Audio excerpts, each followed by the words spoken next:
Hi everyone. Some people were asking for some more detailed photos on how to assemble the Pre-K Printable Fun products. So I thought I would do a quick video to kind of show you some different ways that I've discovered over the years that work well for my classroom. I'm going to start though by showing you how I have them organized because that can be a little hard to get a hold of at first. Obviously there's all kinds of ways you can do this, but this is the way that's worked best for me so far. I have them all in a bin. I have two bins.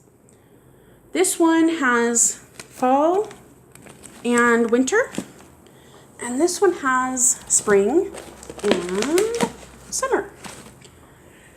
So in the front, I have one envelope with the seasonal items like sign-in sheets and finger plays that are kind of good for the whole season.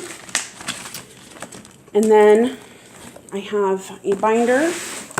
And on the front, I've just put the fall lesson planning guide.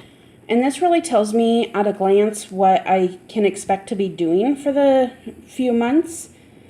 It breaks down all the themes, and I'll know which theme pages I need to visit to find activities to complement the different themes. I like how she has the pictures of each theme pack too. Kind of reminds me of which ones I'll be doing. And then inside, I have all of the lesson plans for fall. So all I need to do when it comes time for the apples lesson plan is take this out. I leave it in the sheet protector and just put the whole thing on my lesson planning board, my parent board. My state does require that I have a date written on it, and so I'll just put a sticker above here that has the date. And that works really well. And then behind the binder, I have the theme packs. I've printed off, at this point, probably most of them, but maybe not all. So I've picked up these from the Dollar Tree. These come 2 for $1, and they work really nicely for storing the activity packs. The laminated sheets fit in there fine, and you can see I've also got file folders in here, and those fit really nicely too. So I like that a lot. Some of them I have so much in there that they don't snap, but that doesn't really bother me. And then for your really big packs, like for me that's pumpkins, because we do pumpkins for at least 2 weeks, sometimes 3. And so I use one of the bigger ones, and these are $1 each at the Dollar Tree. You can see it's kind of expandable, so everything fits in there.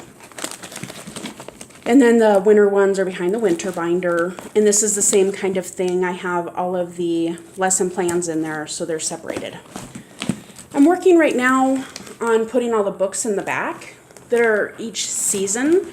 So when I get that done, I'll have 4 bins, 1 for each season, with hopefully a lot of the little accessories that I have, the books, and then counters and anything small that I can put in there.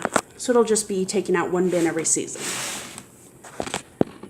Now, here are some ways that I've actually assembled the products for my kiddos.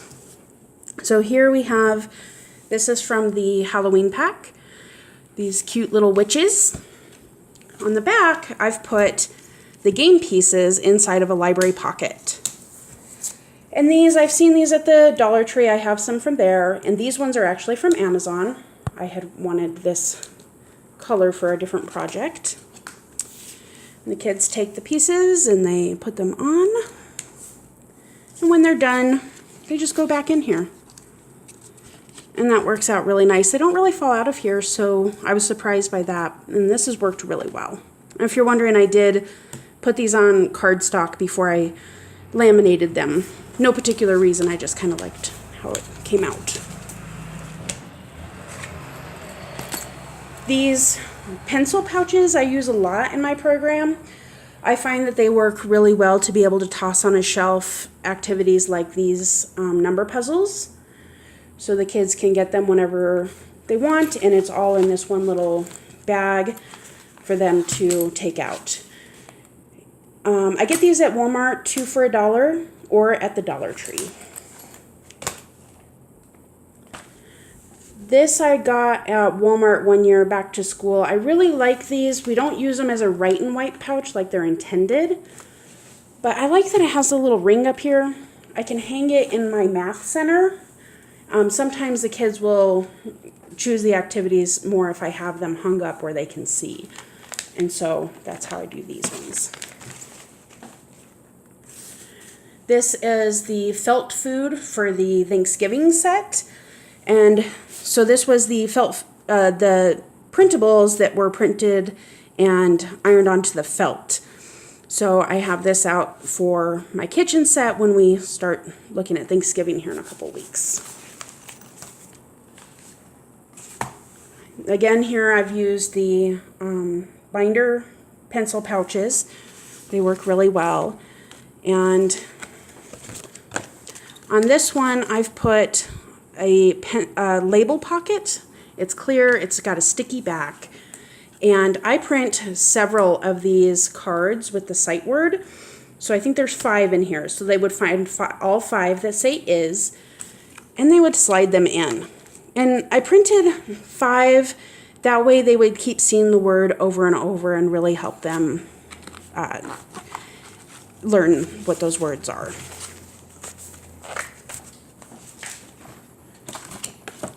This is from the Deck the Halls pack, I believe. And this is one of my favorite ways to assemble the activities. I have the Velcro dots on the left, and then I have them as well on the right, and the kids just stick them over there. And then when they're done, they put them back. And it really works nicely when you have a system into place for the kids to be able to put them away. That way pieces don't end up on the floor. And I like the Velcro dots because they're not sliding all over and they're less likely to end up on the floor and lost. This is how I would store my dramatic play packs. So in here I have the pieces for the pies, and these are on felt as well as the Thanksgiving food. And everything's in here ready to go except for my pie pans. And so this is all set. All I have to do is take it out and set up my pie stand, which I should be doing this weekend.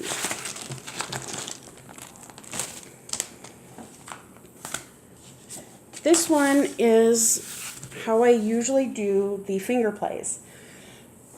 You can see I've got Velcro dots on this side. And this is a magnetic pouch that I picked up from the Dollar Tree. And I've got the little crow pieces in here. And the reason why I chose a magnetic one is simply because our circle time board is a magnetic board. So it works well for me to have that all up there.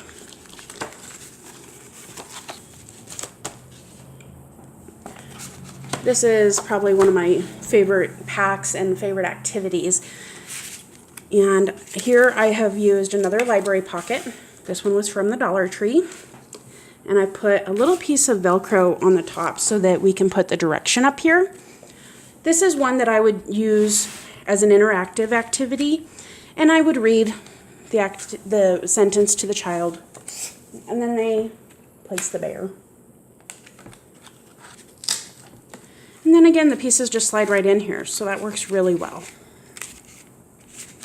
I haven't lost any pieces this way, so, and most of these activities are out just on the shelves for the kids to get whenever they want.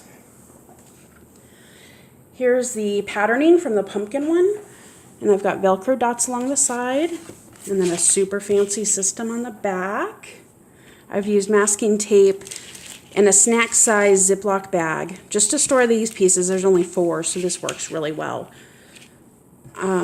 It's held up really well over the years. I've printed this a long time ago, so it works.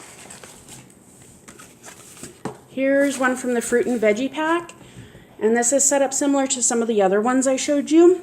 Sometimes when there's 6, it works out nice if the pieces just fit right in here. And then they take them off and they can put them where they go and then put them back. Again, all the pieces stay put, so that's nice. You might notice on here I've got 3-ring hole punched. And that's because when I first started printing these, I thought it would be a good idea to store them in binders. And that didn't work very well for me. I found it so much easier just to put them in those big envelopes, no pieces fall out. and it's just worked so much better. So eventually I'll have to redo this one a little bit. Here is another way I use the binder pencil pocket pouch things. These are for the clip cards, and this works really well. I've got all of the clips in here along with the cards, and I just put this in my math center so the kids can choose it if it's something that appeals to them. Sometimes I'll set them out for morning centers, but it's never an obligation. They can choose to do it or choose to do something else, but they frequently choose to do these. And I do have 2-year-olds in my classroom, so these are nice because by the time they start getting it open, I can make sure that they're over at the table if they aren't already. So these, again, look really great. And here is the chocolate sorting one from the Halloween pack. And this one I've done Velcro strips because there were so many pieces. And that's with all of the sorting ones. This type of thing works really well. And then little Velcro dots on this side. You can get the Velcro dots, a huge roll on Amazon for fairly cheap. I'll see if I can post a link in the comments for you. And one last one, I've got these color sorting. So I've put the 2 Velcro dots, and these again I've laminated over cardstock. And then inside of the pouch there's all of the pieces. These I just chose to cut them in half, so there's 2 instead of 6. So there's less pieces, and I think this works really well for my group. And again, it just goes right back in here and makes it nice because I can just have it out on the shelf for them to use whenever they want. The pieces don't go everywhere because the kids know where they go. We have a system set up and they know it really well, so we don't lose a lot of pieces. That's all I have, and I hope you're able to find some ways that you can assemble some of your activities. If you have any other ways, I'd love to hear about them, and I've still got lots more activities that I can print and would love to see other ways that other people use them. Thanks, everyone.